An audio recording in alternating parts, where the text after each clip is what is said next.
दोस्तों, आज हम लोग देखने वाले हैं 10th क्लास के केमिस्ट्री का पहला चैप्टर का नाम है रासायनिक अभिक्रियाएं एवं समीकरण।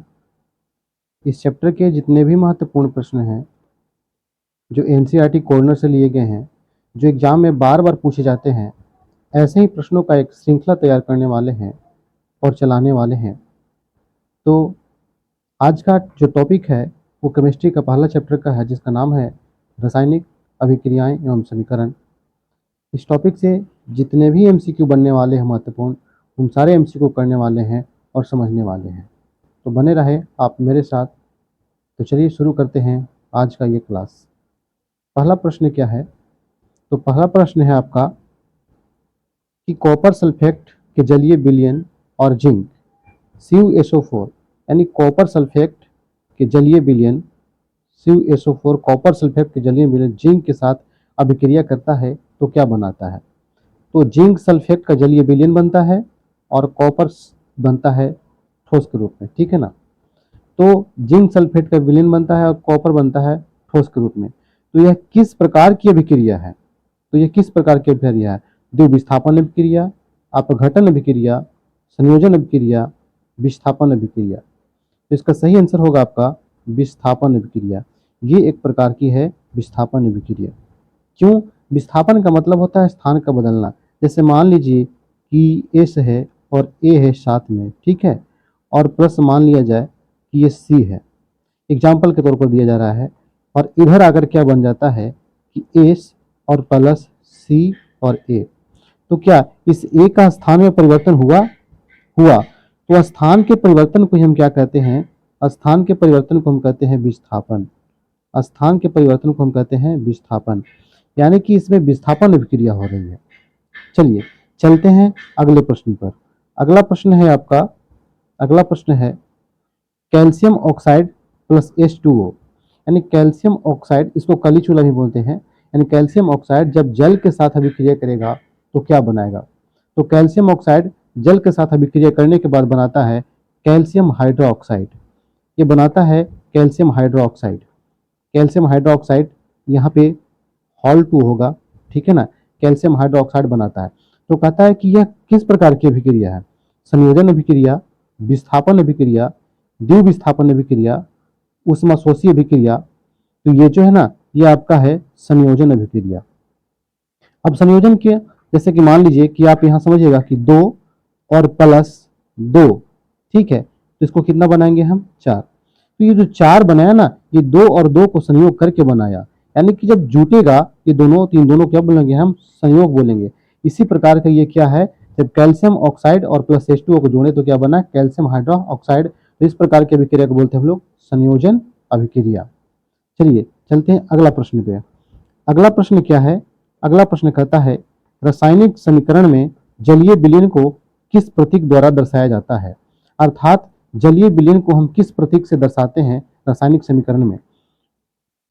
S से हम सॉलिड यानी ठोस को दर्शाते हैं, L से लिक्विड यानी कि द्रव्य को दर्शाते हैं, और G से गैस को दर्शाते हैं, और AQ जो होता है ना, AQ को हम जलीय विलयन के रूप में प्रयोग करते हैं, और AQ से हम जलीय विलयन को प्रदर्शित करते हैं। चलते हैं अगले प्रश्न पर। अगला प्रश्न है, चौथा नंबर प्रश्न है सोडियम सल्फेट, यानी इसका जो सूत्र होगा सोडियम सल्फेट का NO2SO4। सोडियम सल्फेट के जलीय विलयन प्लस बेरियम क्लोराइड के जलीय विलयन, तो BaCl2 हो जाएगा। ये बेरियम क्लोराइड के जलीय विलयन को अगर अभिक्रिया कराया जाए तो क्या बनेगा? तो देखिए बन जाएगा क्या? ये बन जाएगा barium sulphate, BaSO4 barium sulphate बन जाएगा, और प्लस NaCl क्या बन जाएगा आपका? ही सोडियम क्लोराइड बन जाएगा। तो इस प्रकार बनेगा, यानी कि कहने का मतलब है कि इसमें 2 स्थान बदल रहे हैं। क्या समझिएगा, इसमें 2 स्थान बदल रहे हैं। कैसे? यानी कि हम लिख दिए क्या कि A और R, ठीक है, और इसी प्रकार मान लिया कि यहाँ लिख दिए क्या कि B और P, ठीक है। तो इधर मान लिए कि बनाता है क्या कि A के साथ P आ जाता है और B के साथ R आ जाता है। समझने के लिए बनाया जा रहा है, A के साथ P और B के साथ R आ जाता है। तो कहीं ना कहीं देखिए कि अगर ये कोई धातु है किसी प्रकार का, ये दोनों पीछे लगा हुआ है, अम्ल हो या कुछ भी हो, तो दोनों स्थान बदल रहा है कि नहीं बदल रहा है? दोनों एक दूसरे का स्थान बदल रहा है। इसके स्थान पर आर के स्थान पर पी आ रहा है, और बी के स्थान पर, और आर के स्थान पर पी आ रहा है, पी के स्थान पर आ रहा है।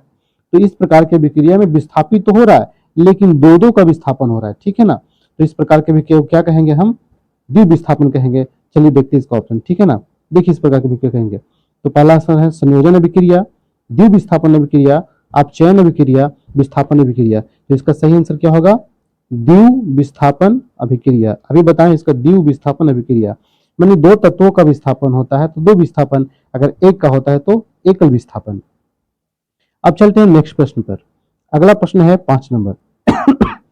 5वां नंबर प्रश्न क्या है? कहता है 2Ag सिल्वर यानी सिल्वर क्लोराइड को सूर्य के प्रकाश में, यानी कि इसको देखिए समझिए कि ये सूर्य है, सूर्य के प्रकाश में इसको समीकरण बनाना है। सूर्य के प्रकाश में रखा जाए तो बनाता है क्या? Ag+Cl। यानी कि क्या हो रहा है? ये टूट रहा है ना, टूट रहा है ना। जैसे कि पहले बताया था कि जुट रहा था। जैसे इस प्रकार आप लिखे 4, और 4 को लिख दे क्या कि 2+2। अब क्या समझिएगा, टूटा कि नहीं टूटा? ये तो टूटा ना। यानी कि क्या हो रहा है इसका? इसका हो रहा है विघटन। इसका क्या हो रहा है? विघटन। यानी कि हो रहा है अपघटन, ठीक है ना। अपघटन हो रहा है, ये टूट रहा है। तो बताइए कि इसमें कौन सा अभिक्रिया होगा? अपघटन अभिक्रिया, विस्थापन अभिक्रिया, संयोजन अभिक्रिया, रेडॉक्स अभिक्रिया। तो इसका आंसर क्या होगा? आप बताइएगा कि इसका आंसर जो होगा ना, इसका आंसर होगा आपका अपघटन अभिक्रिया। इसका आंसर होगा अपघटन अभिक्रिया, यानी इसमें अपघटन होगा, ठीक है ना। क्या होगा? अपघटन अभिक्रिया, ठीक है। अब आगे चलते हैं 6ठा नंबर प्रश्न पर। 6ठा नंबर प्रश्न क्या है जरा समझिएगा। नेक्स्ट प्रश्न है आपका, उष्मीय अपघटन अभिक्रिया का उदाहरण बताइए। उष्मीय अपघटन अभिक्रिया का उदाहरण बताइए, ठीक है। माने कहता है कि इसमें किसको ऊष्मा देने पर वो टूट जाता है। तो पहले को लेते हैं, ठीक है ना। यानी कि पहला क्या है आपका? कैल्शियम कार्बोनेट, ठीक है ना। पहला क्या है आपका? कैल्शियम कार्बोनेट, ठीक है। तो कैल्शियम कार्बोनेट को यदि तोड़ेंगे तो क्या बनेगा? कैल्शियम ऑक्साइड और प्लस कार्बन डाइऑक्साइड। जरा देखते हैं वाकई में होता है कि नहीं होता है।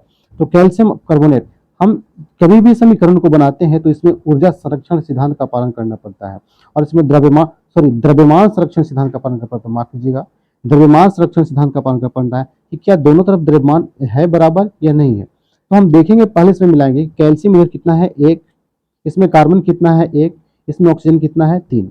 अब यहाँ देखते हैं क्या कि कैल्शियम कितना है? 1, ऑक्सीजन कितना है? 1, और यहाँ ऑक्सीजन कितना है? 2, और कार्बन कितना? 3। यानी कुल मिलाकर इधर बात की जाए तो कितना हो जाएगा? कैल्शियम 1 हो जाएगा, आपका कार्बन 1 हो जाएगा, और ऑक्सीजन 3 हो जाएगा। इधर भी वही है। यानी कि आपका आंसर क्या होगा उसमें अपघटन? ये हो जाएगा आपका पहला आंसर। ये आपका आंसर हो जाएगा कैल्शियम कार्बोनेट को अगर तोड़े तो calcium oxide plus carbon dioxide प्राप्त होगा। ये क्या बन गया आपका? अपघटन अभिक्रिया, उष्मीय अपघटन, क्योंकि उष्मा देने के बाद इसका अपघटन हुआ, टूटा है, ठीक है। चलते हैं नेक्स्ट प्रश्न पर। अगला प्रश्न है 7 नंबर प्रश्न है, उपचयन अभिक्रिया में, यानी कि उपचयन अभिक्रिया में क्या होता है। तो पहला ऑप्शन है पदार्थों में ऑक्सीजन का योग होता है, पदार्थों में हाइड्रोजन का योग होता है, पदार्थों से ऑक्सीजन का निष्कर्षण होता है, या इनमें से कोई नहीं। तो चलिए देखते हैं इसका आंसर। उपचयन, एक होता है अपचयन और एक होता है उपचयन। इसमें पदार्थ में ऑक्सीजन का योग होता है। इसमें क्या होता है ना कि पदार्थ में ऑक्सीजन का योग होता है। माने उपचयन में क्या होता है? ऑक्सीजन जुड़ जाता है, उपचयन में ऑक्सीजन जुड़ जाता है। और एक होता है अपचयन, एक होता है अपचयन, ठीक है ना, अपचयन। तो अपचयन में क्या होता है ना, ऑक्सीजन हटता है और हाइड्रोजन जुड़ता है, ठीक है ना। ऑक्सीजन हटता है और हाइड्रोजन क्या होता है? जुड़ता है। और इसमें क्या होता है ना कि ऑक्सीजन जुड़ता है और हाइड्रोजन हटता है। चलिए अगले प्रश्न पर चलते हैं। अगला प्रश्न है अभिक्रिया ZnO+C। यहाँ माफ कीजिएगा, देखिए यहाँ पे इस प्रकार है, अभिक्रिया लिखा हुआ है ZnO+C, ठीक है। और क्या बन रहा है? Zn+C, CO, ठीक है, Zn प्लस CO। देखिए यानी जिंक ऑक्साइड को कार्बन के साथ अभिक्रिया कराया जाए तो क्या बनता है, तो इधर जिंक बनता है और उसके बाद क्या बनता है, कार्बन मोनो ऑक्साइड बनता है। जिंक बनता है और कार्बन मोनो ऑक्साइड बनता है। अब कहता है कि इसमें किसका अपचयन हुआ है, तो इसमें अपचयन किसका हुआ है, इसमें अपचयन किसका बोलेगा आप, इसमें अपचयन हुआ जिंक का, कार्बन मोनोऑक्साइड का या कार्बन का, तो सही आंसर होगा जिंक ऑक्साइड का अपचयन हुआ है। किसका अपचयन हुआ है, जिंक ऑक्साइड का अपचयन हुआ है। ठीक है, चलते हैं अगले प्रश्न पे।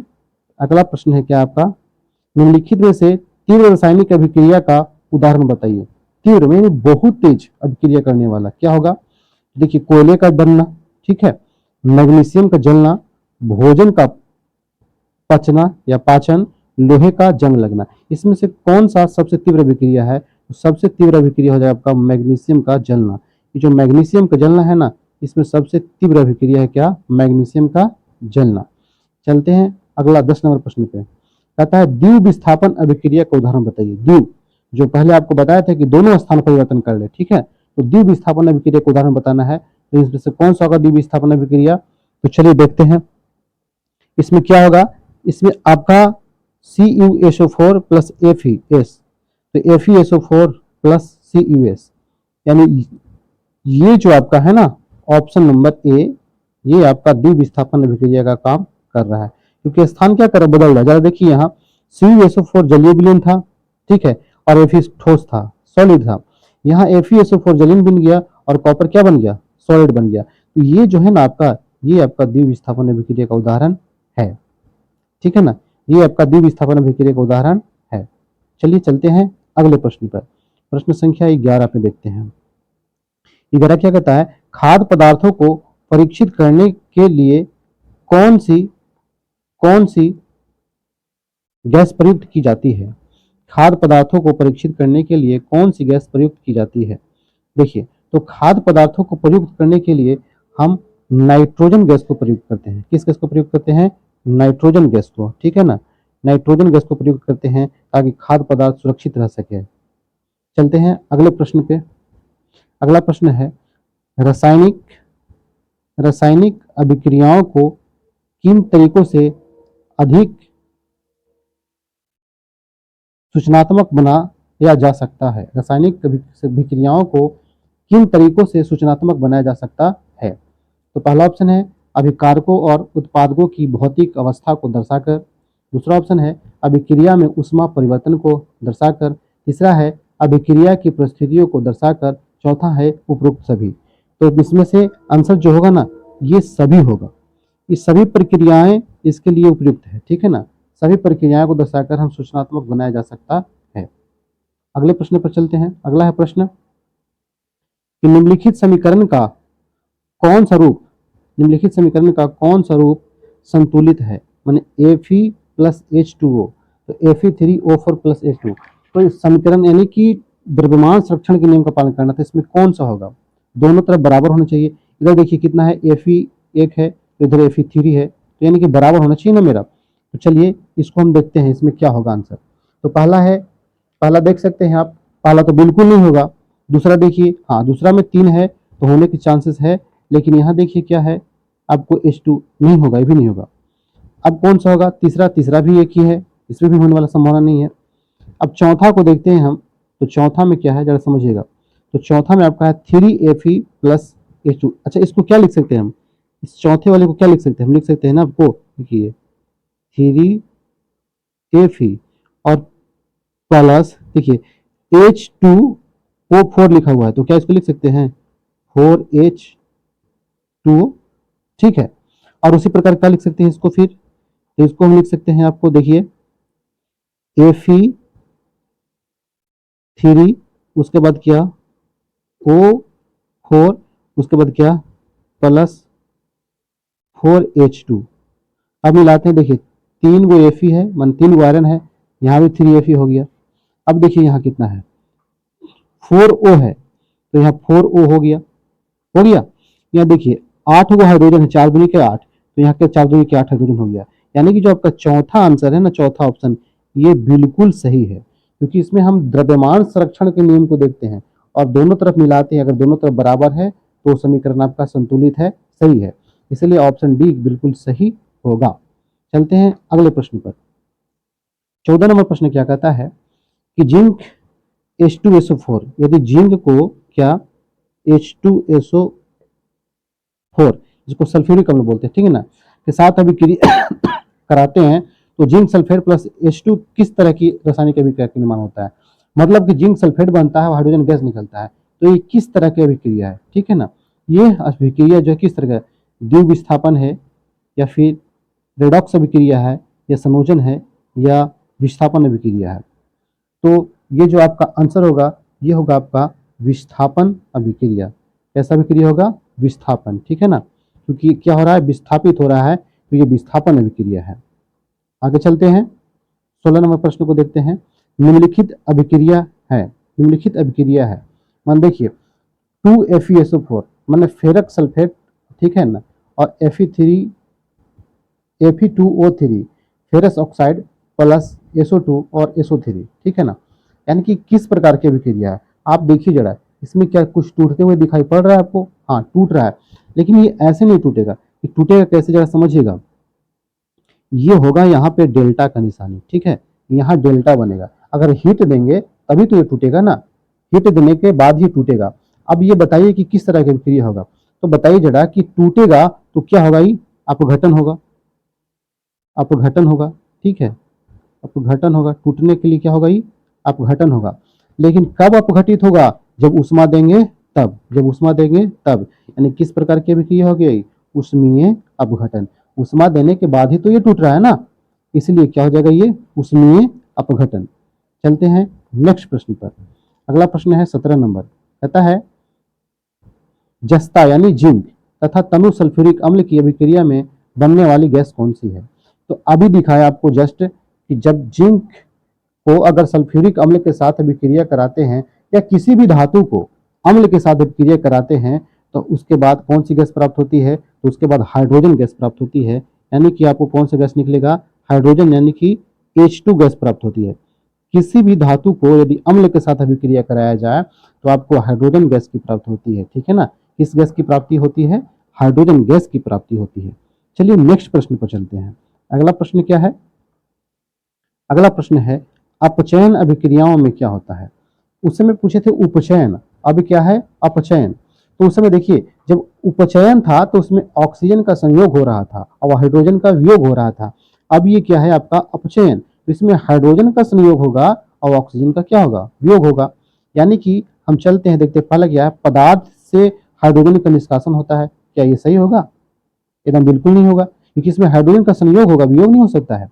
तो पदार्थ से ऑक्सीजन का निष्कासन होता है, हाँ ये होगा, क्योंकि क्या हो रहा है ना, यहाँ पे ऑक्सीजन का वियोग हो रहा है। और हम पहले ही बताए थे कि अगर अपचयन है तो अपचयन में क्या होगा, ऑक्सीजन, दो प्रकार की अभिक्रिया समझिए क्या होता है, एक अपचयन, अपचयन, और एक क्या होता है उपचयन, उपचयन, ठीक है ना, उपचयन।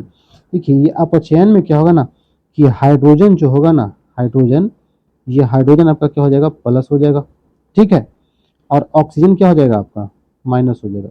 यानी कि ऑक्सीजन निकलेगा और हाइड्रोजन जाएगा तो भी क्या हो जाएगा, ये आपका अपचयन होगा। उपचयन में क्या होगा ना कि ऑक्सीजन हो जाएगा प्लस और हाइड्रोजन क्या हो जाएगा आपका माइनस, माने कि निकलेगा। तो ये कौन सा अभिक्रिया हो जाएगा आपका, ये हो जाएगा उपचयन और ये हो जाएगा अपचयन। उम्मीद करते हैं समझ गए होंगे। तो चलते हैं अगले प्रश्न पर। अगला प्रश्न क्या है आपका, चांदी पर काले रंग की परत होती है। जी हाँ, चांदी पर काले रंग की परत होती है, यानी कि चांदी पर जो काले रंग की परत होती है वो क्या होती है, मतलब कि Ag2SO4 मान सिल्वर सल्फेट होता है, या फिर Ag2S सिल्वर सल्फाइड होता है, या फिर सिल्वर क्लोराइड होता है, या सिल्वर कार्बोनेट होता है। तो किसकी परत होती है तो चांदी काली हो जाती है, कहने का तात्पर्य यही है। तो यदि सिल्वर सल्फाइड जो है ना Ag2S यानी सिल्वर सल्फाइड का जो परत अगर चढ़ जाए चांदी पर तो चांदी कैसी हो जाती है, काली हो जाती है, चांदी काली हो जाती है सिल्वर सल्फाइड से, ठीक है। 20 नंबर प्रश्न है और ये इस चैप्टर का लास्ट प्रश्न है। संक्षारण का उदाहरण क्या है, संक्षारण का उदाहरण क्या है, ठीक है। तो संक्षारण का उदाहरण क्या है, लोहे में जंग लगना, ऑप्शन समझिएगा, लोहे में जंग लगना, चांदी पर काली परत बनना, तांबे पर हरी परत बनना, या उपरोक्त सभी। तो देखिए, जंग लगना भी एक प्रकार का संक्षारण है, ठीक है। चांदी पर काली परत बनना भी, क्योंकि चांदी अपने यानी कोई भी पदार्थ यदि अपनी वास्तविक स्थिति को छोड़कर बदल जाता है और देखने में भद्दा लगता है, खराब लगता है, तो इस तरह का पदार्थ जो होता है ना, उसमें संक्षारण की प्रक्रिया होती है और इसी चलते वो क्या हो जाता है ना कि अपनी स्थिति को खो देता है। यानी कि लोहे में जंग लगना ये भी बिल्कुल सही हो जाएगा आपको, चांदी पर काली परत बनना ये भी सही हो जाएगा, और तांबे पर हरी परत बनना, क्योंकि तांबा तो भूरा होता है, ये भी सही हो जाएगा। यानी कि इसमें से क्या होगा आंसर, उपयुक्त सभी। दोस्तों आज कुल मिलाकर हम लोग 20 एमसीक्यू करे हैं, 20 एमसीक्यू करें, जो एनसीईआरटी के कोर्नर से उठाया हुआ था, जो परीक्षा के दृष्टिकोण से बहुत ही महत्वपूर्ण है, और यही प्रश्न को बार बार दोहराया जाता है। नहीं है तो आप प्रीवियस ईयर प्रश्न को उठाकर देख लें, सारे प्रश्न यही से ही आते हैं, सेम टू सेम प्रश्न मिलेंगे, कोई डाटा चेंज नहीं होगा, ए टू जेड सेम एकदम वही प्रश्न होंगे आपको, ठीक है। यदि आप मेरे चैनल पर नए होंगे तो चैनल को सब्सक्राइब कीजिएगा, लाइक कीजिएगा, और जो घंटी है बेल आइकन को दबाना आप नहीं भूलिएगा। मिलते हैं अगले वीडियो में, तब तक के लिए